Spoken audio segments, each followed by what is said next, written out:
Well, welcome to Julie Christiansen's session called Understanding Systemic Challenges and Being Proactive Can Make a Difference. This is session 3, stream 2. My name is Helena Kamika, and I will be your moderator for this session. If this is not the session you wanted to attend, you will be able to find all of the sessions in the menu on your left. Click on the session tab and then select the session you want to attend. It's my pleasure to introduce the speaker for this session, Julie Christiansen. Julie is an award-winning international public speaker, author, and psychotherapist. She developed the Anger Solutions method of anger resolution and has authored several books about anger, stress, bullying, and coping with crisis. Her work has landed her on the list of the 30 most influential forensic psychologists practicing today. Due to the graphic and sensitive nature of Julie's presentation, it's not suitable for all viewers. Some people may be triggered by the content, and we ask that you view at your own discretion. There is a support person available to connect with should you feel you need to process after this session. You can find their booth in the exhibit hall in the column on your left, or simply inquire at the Abuse Hurts booth in the exhibit hall. Okay, welcome, Julie. We're so looking forward to your talk today. Thank you so much, Helena. I'm so happy to be a part of this conference. I understand that things have been going swimmingly today, that the feedback has been great so far, and I hope that I can make a positive contribution to everything that has been said and shared today. So today I really want to take a look at how we close the gaps. This is a study of failed prevention. I am grateful for the trigger warning because this story does not have a happy ending. It certainly is a cautionary tale in several ways, and I'm hoping that although the story itself doesn't have a happy ending, that we'll be able to learn some things and to make some changes. So due to my relationship to this particular case, I have changed the names of the people involved. We're just going to look at John and Jane Doe. I mean, it's public record. However, I do have a professional attachment to this case. So what we want to do in the time that we have is to talk a little bit about John and Jane Doe, a brief history of their relationship and what went wrong in terms of how the story ended, and what we can learn, and then look at some low-hanging fruit. I know that there are things that we could do in terms of different policy, changes in the law, those sorts of things, but those are not the strategies that we can implement immediately. So I want to look at some things that we could do that are simple, immediate changes that do not require policymakers to get involved and spend, months and months debating whether or not it's the right policy or the wording is correct. These are things that we can do immediately to close the gaps in protection of our most vulnerable.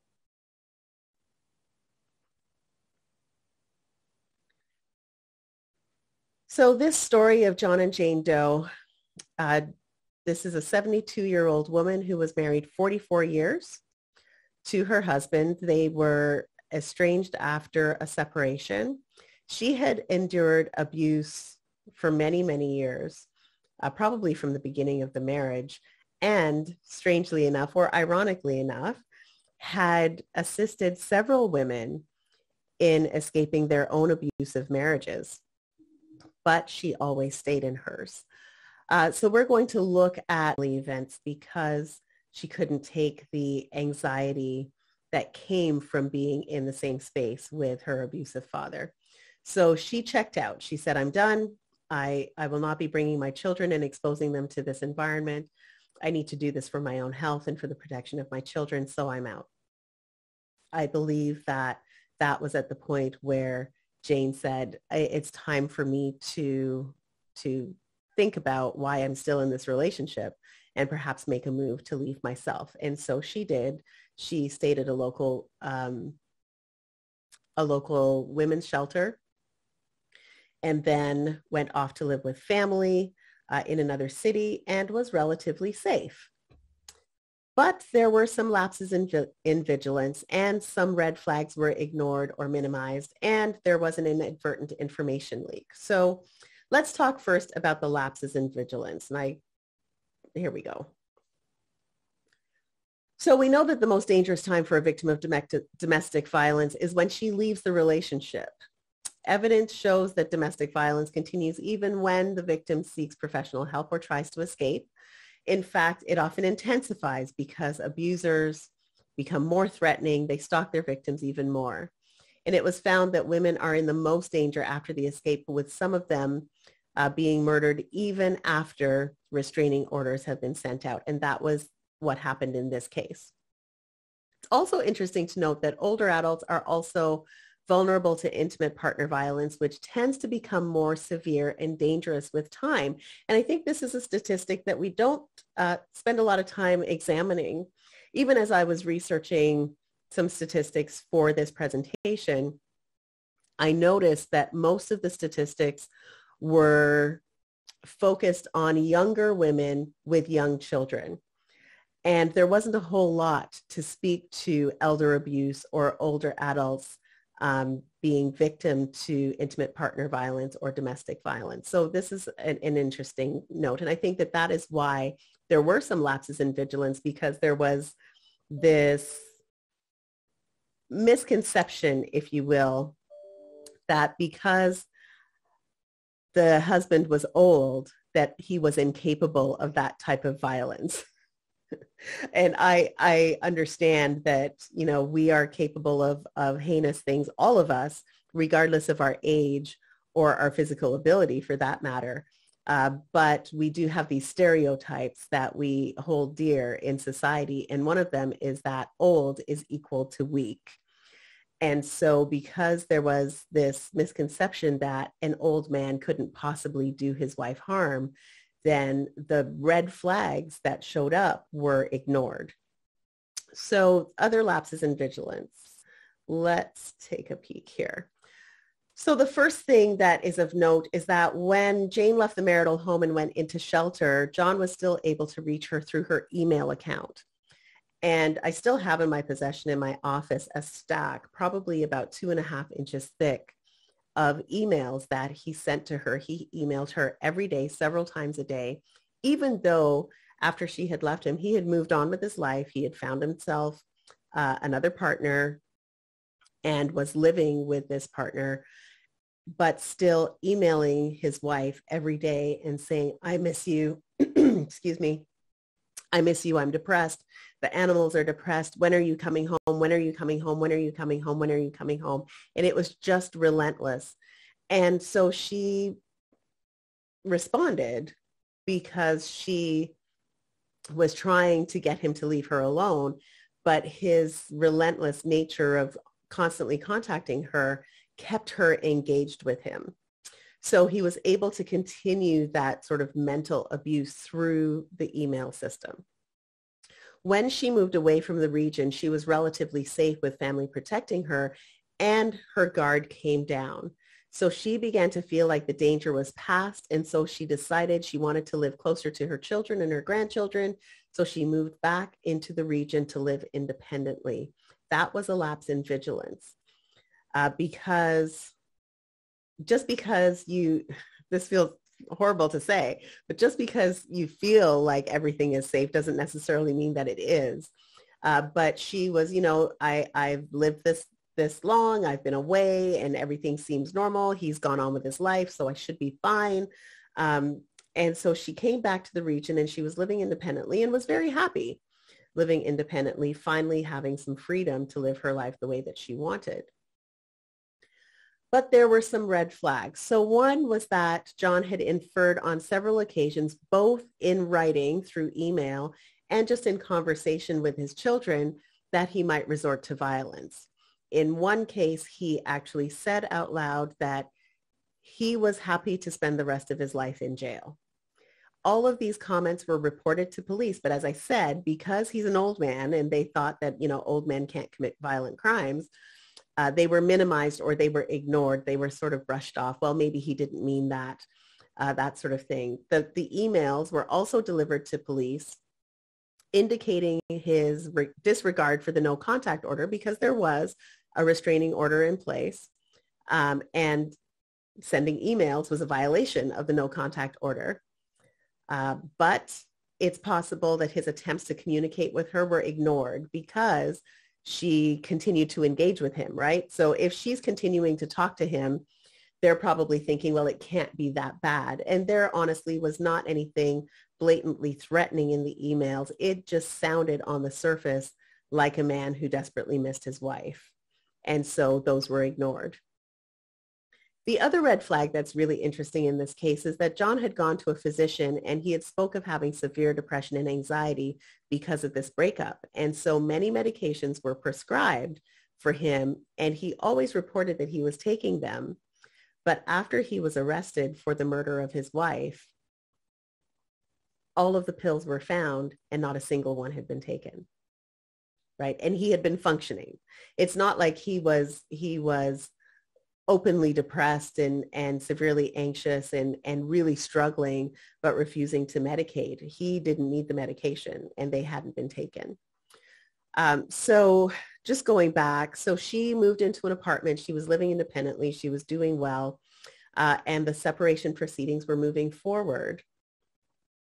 So here's where we have the lapse in the information leak. So her address was listed mistakenly on a separation document.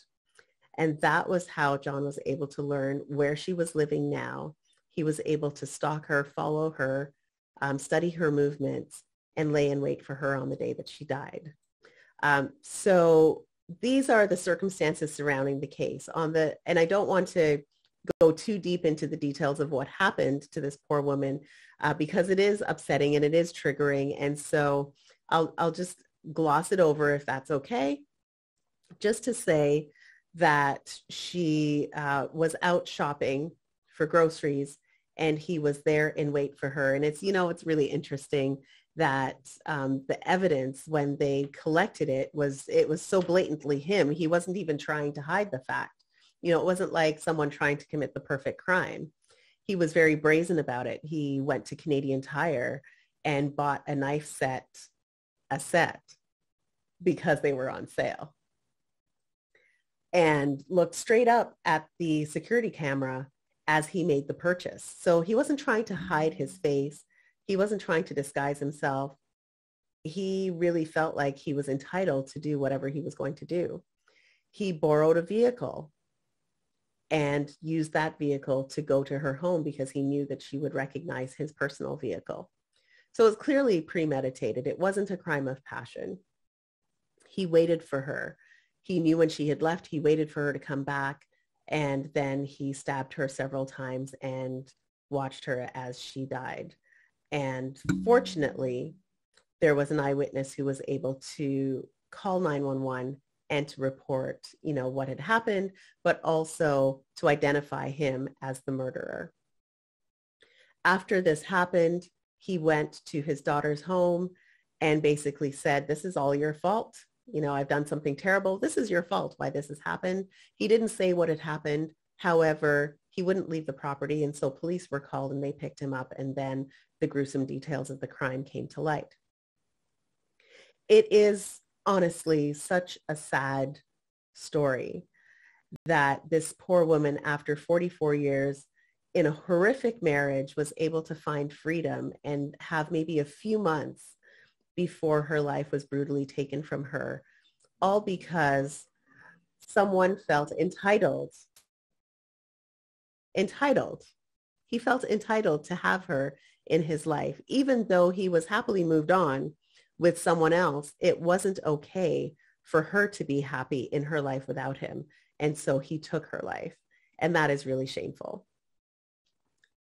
So I want to talk a little bit about how we can close the gaps.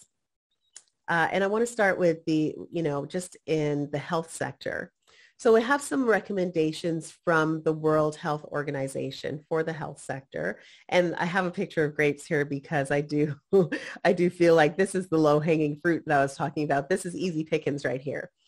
Providing comprehensive services and sensitization and training healthcare providers in responding to the needs of survivors holistically and empathetically. So it looks like this. It looks like in medical conferences, whether it's the AMA or it's, McMaster University or Brock University, whoever is putting on these conferences for medical professionals, to include information about how to spot the indicators that someone is experiencing domestic violence and how to respond. It's one thing to be able to identify that someone is going through intimate partner violence. It's another thing to know how to respond when you see that. Too often, and I want to be careful because there may be some medical professionals watching this, and I don't want you to think that I don't respect the profession, because I do. But I realize that particularly in Ontario, our healthcare professionals are so overwhelmed. So overwhelmed. There's so much pressure. There are not enough doctors for the number of patients who need care. And it's relentless, right? Just people coming in, needing medical services, complex cases, et cetera, et cetera. Still, there needs to be enough empathy and enough care to say, this person is in distress, and I need to just take a second. I need to just take a beat and listen and find out what's really going on here. I need to know what questions I should ask. And I also need to know who's in the community that I can refer this person to. How can I support them now? And how can I refer them to people who can give them the appropriate support? Right? I'm a psychotherapist. And when I walk into my doctor's office, I see resources for pregnancy, and I see resources for colon cancer, and I see resources for all of these health issues. But I don't see any resources for people who have mental health issues. And I don't see any resources for people who may be experiencing intimate partner violence. That's just with my own doctor. When I go to walk-in clinics and I take them brochures for my practice or postcards for my practice, I get lots of referrals because I'm the only one. I'm the only one giving these people the referral information. So of course, when someone says I have a mental health problem or I have anxiety or I'm feeling depressed, it's the only resource in their office, in their clinic. And so of course, they're going to hand that one out and the referral comes to us. That's great for my bottom line in terms of business. But what about all of the other people who are not going to clinics that have those resources handy? So why not make those resources available? Why not have a little resource bank in every medical office, in every walk-in clinic that just says, if you need help in this area, here's some resources for you. We can get those resources free of charge from organizations like 211 Niagara, right? Or 211 Toronto, or whatever community you live in. If you've got one of those clearinghouses of information with regards to social services, you can call them and say, I need resources for the local women's shelter. I need referral information for these particular organizations who can help women in crisis or help men in crisis or same-sex partners who are in crisis. Where are those resources? Can you send me some? And then make those things available to your patients. That is low-hanging fruit. That's easy. We can prevent recurrence of violence through early identification of women and children who are experiencing violence and provide appropriate support. We can do that. That's easy, right? When we see people with unexplained bruises, when you hear a woman say, oh, it's nothing, I just fell down the stairs, but they've fallen down the stairs 4 times this month, that shouldn't take rocket science to just ask some questions.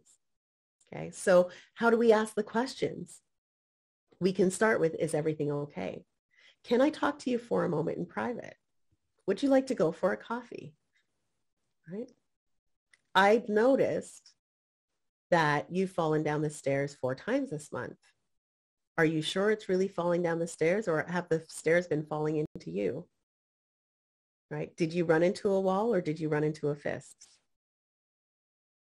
We need to establish rapport so that women will trust us. I keep saying women, and I understand that it's not just women who experience intimate partner violence, so forgive me.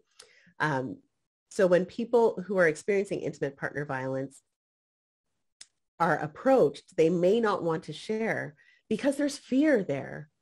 So we can acknowledge that and say, hey, I understand you're scared. And I promise you that you can trust me. I just want to support you. I just want to help you. Maybe we can be armed with some of our own resources. I mean, there's so much stuff on the internet that we can just pull down. You can go to the World Health Organization and pull down their recommendations, but you can go to any women's shelter website or any clearinghouse site that has anything to do with domestic violence or intimate partner violence and pull down a safety plan recommendation and share that with someone, right? You can go on the internet and just Google, oh gosh, now that I want to say it, it just popped out of my head, the cycle of abuse, that chart, and just sit down with someone and say, do you realize that you were working and then your partner asked you to stop working so you could be home for the kids, that he would take care of you? Do you realize that now you don't have access to your own money? Do you see that these things that are happening are part of this cycle of abuse? Do you want to stay in this, or do you want to move out? Do you want to get yourself free of this so that you can live the life that you're meant to live? We can offer support. We can offer motivation. We can offer leverage. We can do those things, and it costs us nothing. And it requires no systemic changes. These are all things that we can do on our own. And then looking at law enforcement, how do we close the gaps here? Again, this is the low-hanging fruit. First, I would say that restraining orders and no contact orders must be easier to obtain for those who are at risk. I was out to Manitoba in March, and I did some training for a group there in December as well. And both of these groups of mental health workers noted that because of COVID, the wait to get a restraining order was almost 8 or 9 months. That's insane. That just doesn't even make sense. If someone's in danger now, what good is it for them to wait 8 months for a restraining order or a no contact order? It's a template. It's a piece of paper that's templated. You're just filling in the blanks. Click, click, click, click, click. It's a what do they call these? It just has fields for you to type in stuff. Those should not take 8 months to obtain. If it means hiring a couple of additional staff so that paperwork can get done, to me, that's low-hanging fruit. Law enforcement officers need to take the concerns of family members seriously and have a proactive system and a strategy for following up. After Joan's death, what did I say her name was? Jane. I'm sorry. My name's Julie, and I'm thinking of every J name except for the one that I put on the PowerPoint. After Jane's death, there was a meeting we were asked to attend. One of the family members and myself were asked to attend a meeting with Niagara Regional Police to discuss the case and to just debrief a little bit. And these are some of the things that came up in that conversation, that the concerns were brought to police, but they were minimized. The concerns were brought to police, but they were kind of shrugged off. Well, I don't think that's really a big deal. He's an old man, all those sorts of things I talked about before. So taking the concerns of family members seriously, because who knows the family better than the other family members, right? But having a proactive system. So as I understand it, what happens now, at least in my community, is that when a complaint is made, the police go out and they have a talk with the person about whom the complaint was made.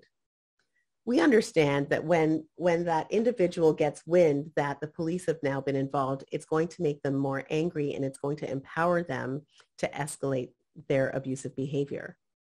It's not a deterrent. And so there's got to be a different way to follow up. How about talking to the victim first and starting the investigation there, getting all of the information that they can before moving towards talking to the person who is accused. And then if you're going to go and address the person who is accused, have a plan. Don't just show up. Like, that would be a good time to show up with the no contact order, right? But instead it's like, well, a complaint has been filed and we just want to talk to you, and we just want to warn you that, you really have to to, not take out your anger and aggression on your partner. And it's very low key. And it does nothing except for cause the perpetrator to escalate. So there needs to be specialized training for law enforcement officers. I know that there is already, but I'm talking specifically about recognizing the patterns of escalating behavior in domestic violence cases. And then the other recommendation that was made was applying behavioral analysis concerning domestic violence, not as something that would happen in the case of serious crimes, but as a best practice, right? Both for prevention and for intervention. Because behavioral analysis is seen as still sort of specialist work, and it is saved for serial crimes like serial murder, serial rape, serial arson, things like that. When there's a pattern of repetition in crimes, then behavioral analysis is applied. However, I would suggest that when there's been a pattern of repeated behavior within a relationship, it makes sense to apply behavioral analysis so that you can predict what might happen next. If the behavior patterns that John had exhibited throughout his relationship with Jane had been documented and analyzed, perhaps they would have seen that he wasn't going to give up so easily just because he had moved out and found a new woman. It didn't mean that he was done with his wife. They might have seen that because he never let go of anything. And then they would have been able to perhaps make some recommendations for prevention and intervention in order to keep her safe.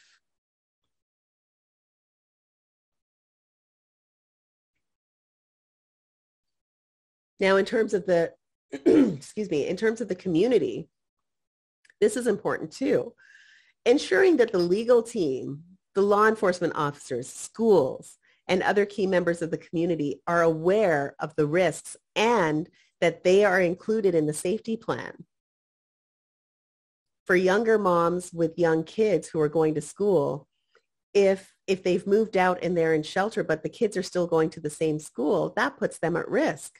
It puts mom at risk every time she goes to school to pick those kids up, right? I've worked with young clients who were estranged from their parents, who were terrified that their parents, the one they were estranged from, would show up at school and grab them before their mom would be able to come and get them. So there must be a safety plan that includes all of these key stakeholders in the community that have contact with the members of the family. So here in yellow highlights, I have recommendations from another website. I'm at a loss as to where I pulled this from. I believe it might have been the WHO site, and it was talking about safety plans and things that should be included in every safety plan. So this one, the first one says, if you're moving to a confidential location, consider using a mailing address that's different from the one where you're actually living, or set up a post office box. That's great advice. It's great advice. I think it's important, though, that aside from the person who's trying to protect themselves, that people in the community also contribute. Schools, lawyers, doctors, daycares, banks, also to make commitments to agreeing to these safety measures, because what good is it if you're keeping your address a secret, but no one else is, right? So there needs to be an agreement or an understanding that if someone has moved away or they've moved to a new location for their safety, that there needs to be some sort of a policy in place within all of these other organizations. Again, as a psychotherapist, we have to make sure that our staff are safe. And that means they're safe from harm from our clients, but also from harm from any family members. And so we did have a situation some years ago where one of our staff was concerned that a family member who was abusive might show up at the workplace, and we immediately implemented a policy that said, these are the things we're going to put in place to make sure that this person stays protected. It's not hard.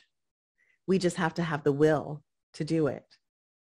This second recommendation in yellow says that the victim needs to be aware that addresses can be listed on police reports and restraining orders and other legal documents. So it says before filling out your address on any form, ask if there's a way to keep your address confidential. If not, use a P.O. box or a friend's address instead. Here's the thing, y'all. Why is the responsibility for maintaining confidentiality placed solely on the victim? Why? Why can we not just make it best practice and mandatory practice for police reports and restraining orders to not have the address on it? Why can't we just redact it? Right? This is for the victim's personal safety and the safety of their children or the safety of their, of whoever. Why are we requiring for them to pay out the expense of a P.O. box when we know that when they're leaving a relationship that's been abusive, there's been financial abuse, it's not likely that they will have the money that they can just go and pay. It's a choice between breakfast food or a P.O. box. They're going to choose breakfast food, right? The kids need to eat. I can't afford a post office box. Why are we placing the onus and the responsibility on the victim? Why can we not, as a community, just say, you know what, we're going to do what we need to do to make you safe or to keep you safe. And that means that any documents that we have to fill out or complete for you, whether it's police report, restraining order, legal documents, separation documents, we are going to make sure that your address is redacted. That, my friends, is low-hanging fruit. That's easy stuff. We should be able to do that without having to have a policy come down, from Queen's Park or anything like that. We should be able to make those changes fairly easily without too much difficulty. Honestly, we will never know. We'll never know for certain if Jane's untimely death could have been prevented.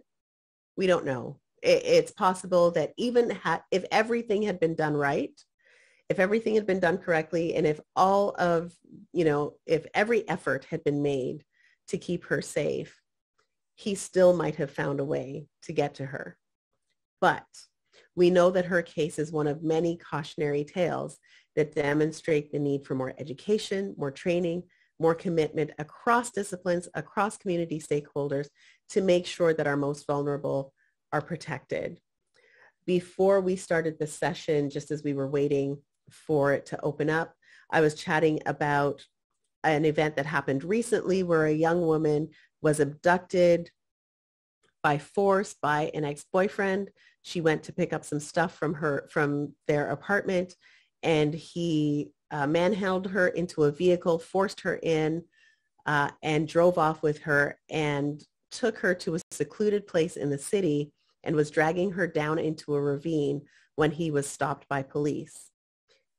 Had an eyewitness not seen that happening and had the presence of mind to call police immediately and identify the car and let them know where they were headed, the police might not have arrived in time.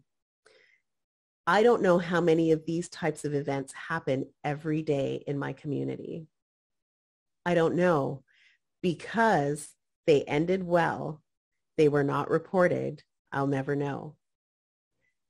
And I wonder if part of the challenge is that only the worst news makes it into the papers and into television, because the sexier it is, the more viewers you get, the more readers you get. But would there be a way for our community, and I don't know for sure, I'm just throwing it out there, would there be a way for us to collect that information, to do a study to find out how many people have experienced intimate partner violence and survived it? And I'm not talking about the stuff that goes viral or whatever. I'm talking about the everyday things or the near misses, right? That this almost happened, but it didn't. Why are those things not reported as well to the community so that we can remain vigilant, so that we can have that conversation about keeping people safe and changing the policies within our own workplaces, within our psychotherapy practices, within our medical practices, at the dentist's office, at schools, at daycares, at dance class. If we can raise the awareness level of the risks, the warning signs, and the resources, we may be able to make a change for the better within our communities. That's all I have for you, really. I just want to say thank you. Spa for the Soul is my psychotherapy practice. We are a private practice in the Niagara region. We serve both in-person and remote counseling. We are trauma informed. We're competent to work with survivors of domestic violence and their family members. And we're happy to provide support for anyone who is resonating with this conversation today and would like to work with a trauma-informed team. I invite you to reach out to us after today if you're interested. Thank you so much. Thank you, Julie. A lot of great talking points there. And we actually do have time for some questions and answers before the session ends. So if anyone has a question for Julie, I ask that you refrain from raising your hand because I won't be able to see it. But instead, just please enter your question in the actual video platform chat of the screen that you're viewing now. And the questions will be entered in the main chat section. And then we can get some questions answered. I'm just going to see if there's anything here. This is a question. I'd like to hear more about the workplace policy in terms of privacy, confidentiality, please. You know what? That's a good one, because when you brought that up, like, I had to get a restraining order on someone. And for my own safety, I had to share it with the HR department. They circulated it in the workplace. But you know what? It was so humiliating for me that every 200 people at work knew my situation. You know what I mean? Mm-hmm. And I think that, I know you're going to speak to the answer now, but like, there should be some sensitivity training for just people in the workplace to deal with someone who's in a really fragile state, a vulnerable position. So can you speak to that? Absolutely. Yeah, good point. I mean, in the case in our office, we have a small practice, it's the largest it's ever been. And I think we've got 6 people in the practice. So it didn't require a whole lot of, memo writing and that sort of thing. But we just put it out there to people to say, look, there's a concern about this individual's safety. And so if this particular individual should show up on the premises, please direct them to leave. Mm-hmm. Right. And that is it. There will be no questions answered about, does so-and-so work here? I'm sorry, sir. Yeah. Are you a patient here? No. Okay. I'm sorry. I'm going to have to ask you to leave. That's it. And if that individual refuses to leave, then we will call police and we'll have them remove him from the property. It was that simple. I think in larger organizations, you're absolutely right that very often people don't want to report it to their workplaces, because it is, as you say, Helena, it is humiliating. It's embarrassing. Mm-hmm. But I think there are a couple of things. If there's anybody here that's from the field of HR, let me speak to you for a moment. It's important that we can lead with empathy in cases like this. Yes, it's scary. Yes, we have to make sure that we're adhering to labor law and to occupational health and safety and all of those things. And the workplace violence law is very clear that employers do have a responsibility to keep their employees safe, including from their spouses. Okay, so it's written into law. But we can lead with empathy by saying, you know what, I know that this feels humiliating. I know it feels embarrassing. But I want to reassure you that you haven't done anything wrong. This is not your fault, right? This is not your fault. So you don't need to be embarrassed and you don't need to be ashamed. This person is doing this to you. Mm-hmm. It's not your fault. And I think just having that conversation alone would make it easier.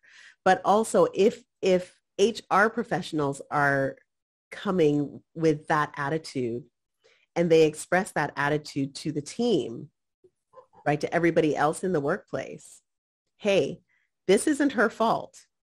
And we have a responsibility as a workplace to keep her safe. And we would do this for anybody here, right? Right. For you, we would do this for you. So we're asking you to be vigilant and to pay attention.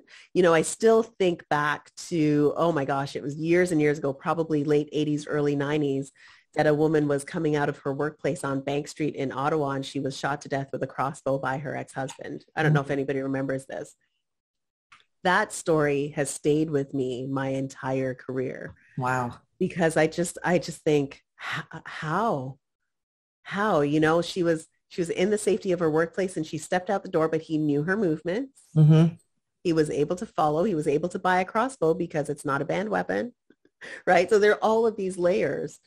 But perhaps if they had known that he was out there, perhaps someone would have left with her. Perhaps they would have had her leave through an alternate exit so that she wouldn't be so exposed, right? All of these things.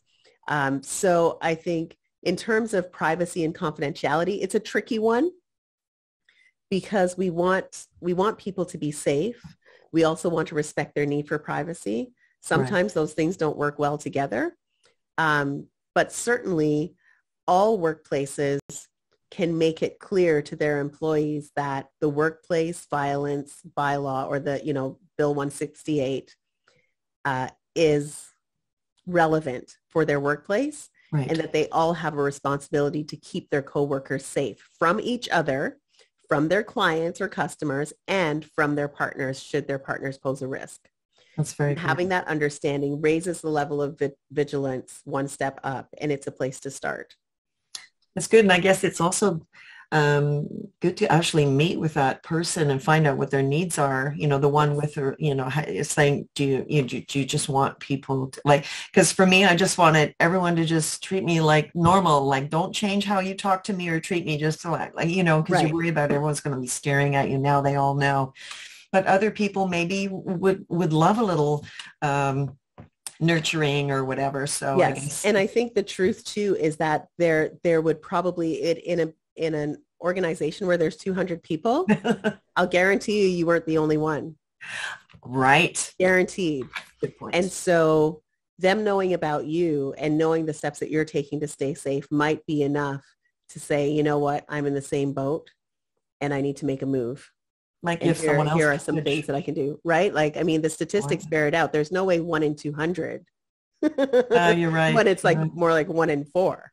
I think we have time for one more question here. I'm working with a woman who's a former lawyer, included her address on court documents that was sent to opposing counsel, and her ex-partner now knows where she lives. We discussed safety planning, but it is a scary situation, even more so now after hearing this story. Now, you mentioned that you have to put that information on legal documents, correct? Yes. And this is the thing that boggles my mind. I mean, when you know that someone is at physical risk, why would you take that chance? And why are you putting the onus on the victim to make sure that her address is protected? This is something that should be best practice in law, in my opinion. I'm not a lawyer, but I'm just saying it should be best practice in law that when the partner has been known to be abusive or violent, that the addresses are redacted, right? Just put it in the care of the lawyer's office. Wow. It's so true. That's easy enough. We do that for trust accounts. It's in care of the lawyer's office or in care of the bank, right? It's in trust. So why not put her address in trust so that she's not at further risk? So good. So good. It's so easy. Well, it looks like we're out of time. Thank you so much, Julie, for sharing with us. And I'd like to thank everyone else for attending the session. There's going to be a 5-minute break now, and then we're going to have our closing remarks at the main stage beginning at 4:05. Thanks, and we'll see you there. Thank you, everyone. Great work. You finished just in time. That was wonderful. Awesome. That was wonderful. Thank you so much, Julie. I'm going to watch your presentation later. She's just closing. Okay. So can we have 5 minutes, Ellen. Can we delete that one slide? Oh. I am just mortified that I blacked it all out in my PowerPoint, but somehow it didn't show up like that when I was testing it. And I'll mention it to the producers, and we can look after that, Julie. Great. Thank you for letting us know. That's no problem. I certainly did not expect the names to leak through. No, no, it's fine. It's fine. We can take care of that. We can take care of that. We'll figure this out. Okay? Thanks so Terrific. much. Thank All you right. very Thank you much. so much. Take care. You too. Bye. Bye.